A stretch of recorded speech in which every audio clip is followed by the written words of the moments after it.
Sir ఇక్కడ చాలా వరకు నా personal question and hour hit TV audience కూడా చాలా వరకు అడగమంటున్నారు, సో అందుకనే అడుగుతున్నాను. ఈజ్ మిస్టర్ సురేష్ కొచ్చాటిల్ గారు బీజేపీకి సపోర్టరా? బీజేపీకి సపోర్టర్ అంటే చాలా మంది అంటారు బీజేపీ ఐటీ సెల్ మెంబర్ అంటారు. నేను ఎప్పుడో ఉండే ఐటీ సెల్ మెంబర్ 2014లో ఉన్నాను ఎలక్షన్లో. వారణాసిలో పనిచేశాను మోదీ గారి కోసం, దాంట్లో డౌట్ లేదు.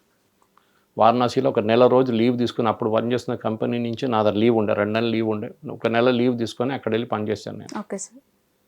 మెయిన్లీ సోషల్ మీడియా అంటే నాకు క్యాంపెయిన్ అంటే ఏం ఉంటుందని చూడడానికి వెళ్ళాను. ఎందుకంటే అప్పుడు మోదీ గారు ముఖ్యమంత్రి, గుజరాత్ ముఖ్యమంత్రి.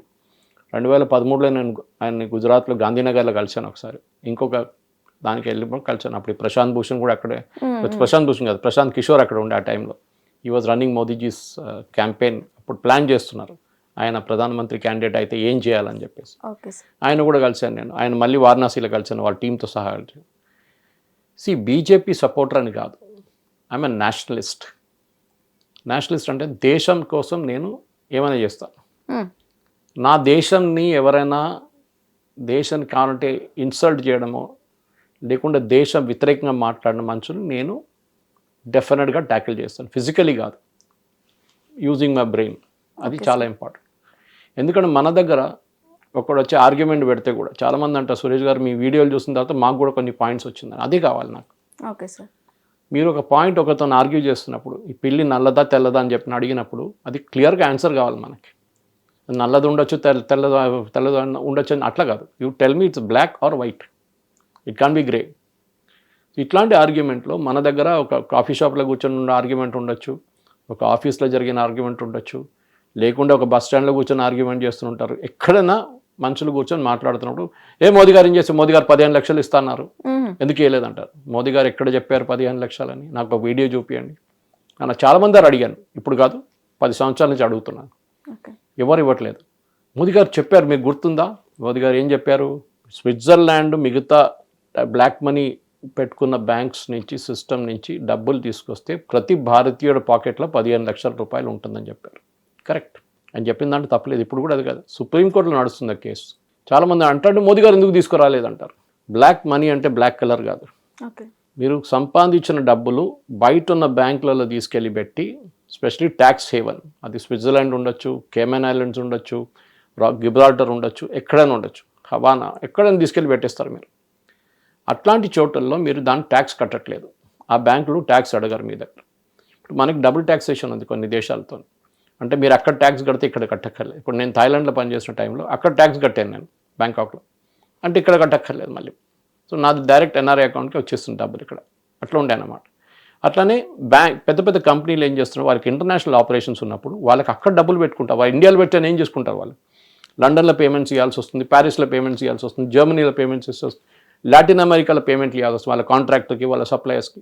సో వాళ్ళు అట్లాంటి అక్కడున్న బ్యాంక్లో డబ్బులు ఉంచుకుంటారు. ఆ పేమెంట్కి ట్యాక్స్ ఇచ్చారా లేదా అనేది క్వశ్చన్. మీకు వచ్చిన ఆదాయం నుంచి మీరు ట్యాక్స్ కట్టారా లేదా, మీరు అక్కడ కడితే you give the certificate, yes I paid the taxes. మనకు డబుల్ ట్యాక్సేషన్ అగ్రిమెంట్ ఉంటే అది ఓకే అయిపోతుంది. లేదు ట్యాక్స్ కట్టకపోతే మీరు ట్యాక్స్ కట్టండి, then it becomes a legal money. ఆ కేసు సుప్రీంకోర్టులో ఇప్పుడు కూడా నడుస్తుంది. సుప్రీంకోర్టు కమిటీని పెట్టారు, వాళ్ళని under them, not under Modi government, వాళ్ళు డైరెక్ట్ చేస్తున్న కమిటీ సుప్రీంకోర్టులో స్విట్జర్లాండ్ నుంచి వచ్చిన డాక్యుమెంట్స్ అంతా తీసుకొని అనలైజ్ చేసి వాళ్ళు సుప్రీంకోర్టులో సీల్డ్ కవర్లో అప్పుడప్పుడు రెగ్యులర్గా 6 నెలలకు ఒక రిపోర్ట్ ఇస్తున్నారు. ఇంతమందిది మేము చెక్ చేసాం, దిస్ ఇస్ ఇంత లీగలు, ఇంత ఇల్లీగలు. ఆ ఇల్లీగల్ వాళ్ళని పట్టుకొని సుప్రీంకోర్టు డైరెక్ట్గా డబ్బులు కట్టమంటున్నారు, లేకుంటే వాళ్ళ మీద కేసు ఉంటుంది. ఇది నడుస్తుంది, అది పబ్లిక్ డొమైన్లో లేదు ఎక్కువ. దానికోసం ఈ మోదీ గారి 15 లక్షల గురించి మాట్లాడుతూనే ఉంటారు. ఇది ఒక సింపుల్ కేసు ఇచ్చాను మీకు ఒకటి. ఇట్లాంటి చాలా ఉన్నాయి. మోదీ గారు అది చేయలేదు, మోదీ గారు అదానీ అంబానీకి ఇచ్చారు. అంబానీ యాజ్ ఎ ఫ్యామిలీ ఎప్పుడండి పైకి వచ్చింది? వాళ్ళు ఏడెన్లో పనిచేసిన ఒక పెట్రోల్ బంక్లో పనిచేసిన ఒక petrol bunk attendant Dhirubhai Ambani. అక్కడి నుంచి ఆయన రిలయన్స్ లాంటి కంపెనీ సెటప్ చేసి ఇంత పెద్ద ఎంపైర్ సెటప్ చేసి యూ షుడ్ అప్రిషియేట్ ఇట్. ఇంతమందికి ఉద్యోగం ఇస్తున్నాడు కదా. ఆయన చేసిన దానికి చాలా మటుకు గురువు అని సినిమా చూసుంటారు మీరు, దాంట్లో కూడా చాలా మటుకు చూపించారు వాట్ ఆల్ హీ డిడ్. ఆ సిస్టమ్ని బీట్ చేయని చాలామంది చేశారు. రాహుల్ బజాజ్ 3rd రేట్ స్కూటర్లు అమ్మాడు, బజాజ్ స్కూటర్లు. ఆ టైంలో లైసెన్స్ రాజు ఉండే. మీకు ఒక సిమెంట్ బ్యాగ్ తీసుకోండి, మా నాన్నగారు నాకు ఇప్పుడు కూడా గుర్తుంది, ఇల్లు కట్టుకున్నప్పుడు 71లో జమాస్మానియాలో, ఒక్క బ్యాగ్ సిమెంట్కి మీకు కావాలంటే మీరు లైసెన్స్ తీసుకోవాలి, పర్మిట్ తీసుకోవాలి ఒక బ్యాగ్ సిమెంట్ కొనడానికి. ఆలోచించి అప్పుడు 14 రూపాయలు ఉండే ఒక సిమెంట్ బ్యాగ్. నాకు గుర్తుంది, మా ఇల్లు కడుతున్నాం, మా నాన్నగారు ఎంత స్ట్రగుల్ చేశారని. స్టీల్ కంట్రోల్, ఆ లైసెన్స్ కూడా అక్కడ తహసీల్దారో లేకుండా అక్కడ ఎవరైనా మున్సిపల్ అథారిటీ ఉండే వాళ్ళ దగ్గర ఎవరి దగ్గర తీసుకో అక్కడ వెళ్తే లంచం ఇవ్వాల్సి వస్తుంది. ఇది ఉండే. అక్కడి నుంచి నరసింహరావు గారు వచ్చిన తర్వాత మార్చారు మొత్తం. సో నన్ను ఒక బీజేపీ సపోర్టర్ అని చెప్పకూడదు, నేను అందరిని సపోర్ట్ చేస్తాను. నేను ఈవెన్ రేవంత్ రెడ్డి గారు మంచి పని చేస్తా అని చెప్తాను, తప్పు చేస్తే తప్పని చెప్తాను. ఈవెన్ బీజేపీ వాళ్ళు కూడా చాలామంది అంటారు. కిషన్ రెడ్డి గారు మొన్న అన్నారు ఒకసారి, అందరి ముందు అన్నారు, సురేష్ గారు మా దగ్గర చెప్తారు పార్టీ ఎట్లా నడిపేయాలని మాకు చెప్తారని చెప్పారు. నో ప్రాబ్లం, మీ మంచిదానికి చెప్తున్నది, మీరు వినకపోతే నా ప్రాబ్లం కాదు. రామచంద్రరావు గారు, I'm taking a disclaimer right now. Ramachandra Rao గారు బీజేపీ స్టేట్ ప్రెసిడెంట్, నా కాలేజ్లో junior, 1 year junior to me. Ramachandra Rao గారు ఉన్నారు. సో అట్లాంటి దానికి రామచంద్రరావు గారికి ఓపెన్గా చెప్తాను, నేను ఆన్ హిస్ ఫేస్ చెప్తాను. మీరు ఆ ముందు బీజేపీ ఆఫీస్లో ఉన్న ప్రెస్ కాన్ఫరెన్స్ ఉన్న రూమ్ బంద్ చేసి తాళం ఎక్కడైనా పడేసి అని చెప్తాను. ద మోస్ట్ యూజ్లెస్ స్పేస్ అని చెప్తాను. మోదీ గారు ఇవాళ దాకా ఒక ప్రెస్ కాన్ఫరెన్స్ చేయలేదు, మీరు కూడా చేయకండి అని చెప్తే అది కొంతమందికి నచ్చుతుంది, కొంతమంది నచ్చకపోవచ్చు, నో ప్రాబ్లం. కానీ నేను I'm a nationalist, not a BJP supporter. Okay sir. అది అనిపిస్తుందో ఏమో చాలామందికి. నేను మోదీ గారి గురించి మాట్లాడుతుంటాం, అది రాహుల్ గాంధీ మంచిదేం చేస్తని చెప్తాను కదా, ఆయన చేయట్లేదు, అదే ప్రాబ్లం అనమాట. రాహుల్ గాంధీ మంచి పని చేస్తే ఏదైనా మంచి మాట చెప్తే అప్పుడు నేను చెప్పొచ్చు, okay he is a very good thinker, intellectual. అది కాదు కదా, ఆయన మాట్లాడుతూ షిఫ్టింగ్ గోల్ పోస్ట్, ఒకసారి ఇది అంటాడు మళ్ళీ అది అంటాడు. ఆ నల్లది పిల్లి తెల్ల పిల్లి గురించి చెప్పాను చూడు, అదే కేసు ఇక్కడ. ఒక్కొక్క వచ్చి అంటారు నా దగ్గర ఉన్న పిల్లి అంతా నల్లది అంటాడు, మళ్ళీ నెక్స్ట్ అంటే అన్ని తెల్లది అంటాడు, అన్ని మార్చేస్తున్నాడు డైలాగులు ఇట్లాంటి దాంట్లో. So anybody, it can be a celebrity, it can be a politician, ఎవరైనా చేసినప్పుడు ఐఎమ్ ఆల్సో నాట్ పర్ఫెక్ట్, నేను కూడా చేస్తాను, తప్పులు చేస్తూ ఉంటాం. మన దేవుడు అయిపోతాం మనం, తప్పులు చేయనోడు దేవుడు అయిపోతాడు. తప్పులు ఎప్పుడు చేస్తాం, వెన్ వీఆర్ డూయింగ్ సంథింగ్. మనం ఏం చేయకపోతే తప్పులు ఉండవు ఎప్పుడు. So if I'm labelled as a BJP supporter, so be it. కానీ చాలామంది నేను కలుస్తున్నాను, అది ఇక్కడ సినిమా థియేటర్లు వెళ్ళినా కానీ, మాల్లో వెళ్ళినా కానీ, ఏదో పబ్లిక్ మీటింగ్కి వెళ్ళినా కానీ, ప్రతిరోజు నేను ఎక్కడికో వెళ్తుంటాను, స్టూడియోకి వెళ్తాను. ఇప్పుడు వీకెండ్స్ అంతా ఎక్కడికి వెళ్తాను. మొన్న గుత్తికి వెళ్ళాను హిందూ సమ్మేళనం అడ్రస్ చేయడానికి. మొన్న సెస్లో ఇక్కడ అమీర్పేటలో ఒక మీటింగ్ ఉండే, అదే అడ్రస్ చేశాను. సండే రోజు విద్యారణ్యం వెళ్ళాను, అక్కడ వేద పాఠశాలలో ఒక మీటింగ్ ఉండే, అక్కడ వాళ్ళ వార్షికోత్సవం చేసుకున్నారు 8, అక్కడ వెళ్ళి మాట్లాడాను. ఇప్పుడు ఈ సాటర్డే కరీంనగర్కి వెళ్తున్నాను, ఈ సాయంత్రం అక్కడ ఒక యంగ్స్టర్స్ని అడ్రస్ చేయబోతున్నాను, కాలేజ్ స్టూడెంట్స్ని, ప్రజ్ఞాభారతి వాళ్ళ మీటింగ్లో. ఎందుకు చేస్తున్నానంటే నా నాలెడ్జ్ నా దగ్గర పెట్టుకుని పైకి తీసుకెళ్ళాను నేను. పైకి వెళ్తున్నప్పుడు అది 10 మందికి చెప్తే వాళ్ళకి ఉపయోగం వస్తుంది, వాళ్ళకి they can make use of it. ఇప్పుడు చాలామంది ఐఏఎస్ చదువుతున్న పిల్లలు వచ్చి నన్ను పిలుస్తారు, సార్ మా ఇన్స్టిట్యూట్లో వచ్చి ఒకసారి మాట్లాడతారా.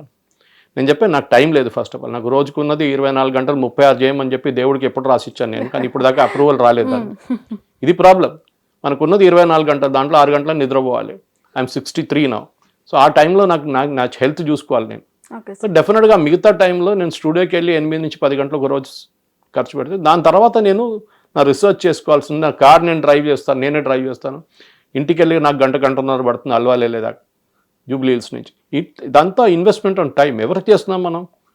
మన దగ్గర ఉన్న ప్రేక్షకులు ఏ ఛానల్ అయినా కానివ్వండి, అక్కడ వెళ్ళి నేను వాళ్ళకి వాల్యూ ఇవ్వగలిగితే ఇట్స్ గుడ్. ఫార్ దాట్ నన్ను మోదీ సపోర్టరో ఆర్ఎస్ఎస్ సపోర్టరో నన్ను బూతులు తిరుగుతారు కొంతమంది వచ్చి, నో ప్రాబ్లం. కొంతమంది నా తెలుగుని కూడా క్రిటిసైజ్ చేస్తారు, సురేష్ గారు మీరు తెలుగు అంత పర్ఫెక్ట్ కాదని చెప్తారు. బాబు నేను కేరళ నుంచి, పుట్టిన కేరళని, పెరిగింది ఇక్కడ, చదివింది మోడల్ స్కూల్లో. తెలుగులో కమ్యూనికేట్ చాలా బాగా చేస్తున్నారు. I'm trying my best wherever I'm. ఇప్పుడు తమిళ్ కూడా మాట్లాడతాను నేను ఫ్లూయెంట్గా.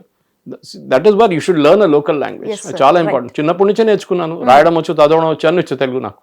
కానీ ద పాయింట్ ఇస్, నేను ఒక nationalistic point of view convey చేస్తున్నప్పుడు నన్ను Modi supporter, BJP supporter, RSS అంటే okay, I will agree with it. మళ్ళీ మీరేంటంటే అడుగుతాను నేను వాళ్ళ దగ్గర ఉంటా, వాట్ ఆర్ యూ అని అడుగుతాను, అప్పుడు వాళ్ళకి ఆన్సర్ ఉండదు. రైట్, ఇది అనమాట. Right. Thank you so much sir, చాలా మంచి ఇన్ఫర్మేషన్ షేర్ చేసుకున్నారు. సో చూసారు కదా సురేష్ కొచ్చాటిల్ గారిని. మీరేమైనా క్వశ్చన్స్ అడగాలనుకుంటే హిట్ టీవీ కామెంట్ సెక్షన్లో మీ క్వశ్చన్స్ని, అది యూపీఎస్సీ కావచ్చు లేకపోతే ఇంకా దేనికైనా సబ్జెక్ట్ రిలేటెడ్ అడగాలనుకుంటే హిట్ టీవీ కామెంట్ సెక్షన్లో కామెంట్ చేయండి. మళ్ళీ మరో ఎపిసోడ్తో అప్పటిదాకా మీ ముందుంటాను. అప్పటిదాకా కీప్ వాచింగ్ హిట్ టీవీ. నమస్తే. హిట్ టీవీ యాప్, ఇందులో short news, live news, entertainment shows, movies, digital magazines తో పాటు మీ జిల్లా వార్తలను కూడా ఫ్రీగా చూడొచ్చు. ఇంకెందుకు ఆలస్యం, వెంటనే హిట్ టీవీ యాప్ ని డౌన్లోడ్ చేసుకుని ఫ్రీగా ఎంటర్టైన్మెంట్ పొందండి. Hit TV app. Hit TV app. Please download hit TV app. Hit TV యాప్ని ఫ్రీగా డౌన్లోడ్ చేసుకొని ఎంజాయ్ చేయండి. మీకు నచ్చిన ఎంటర్టైన్మెంట్ కోసం హిట్ టీవీ యాప్ ని ఫ్రీగా డౌన్లోడ్ చేసుకుని ఎంజాయ్ చేయండి. హిట్ టీవీ యాప్ని డౌన్లోడ్ చేసుకుని ఆస్వాదించండి, ఆశీర్వదించండి. ఇంతమంది సెలబ్రిటీలు హిట్ టీవీ యాప్ ని డౌన్లోడ్ చేసుకోండి అని చెప్తున్నారంటే ఎంత మంచి యాప్ ఆలోచించండి. అమెరికా అమెరికా అమెరికా అమెరికాలో చదవాలనుకునే వాళ్ళకి విశ్వసనీయమైన పేరు మన శౌర్య consultancy. UK Law 1 Year Masters. UK Law 1 Year Masters. 2 years work permit up to 5 years visa. Contact Saurya Consultancy.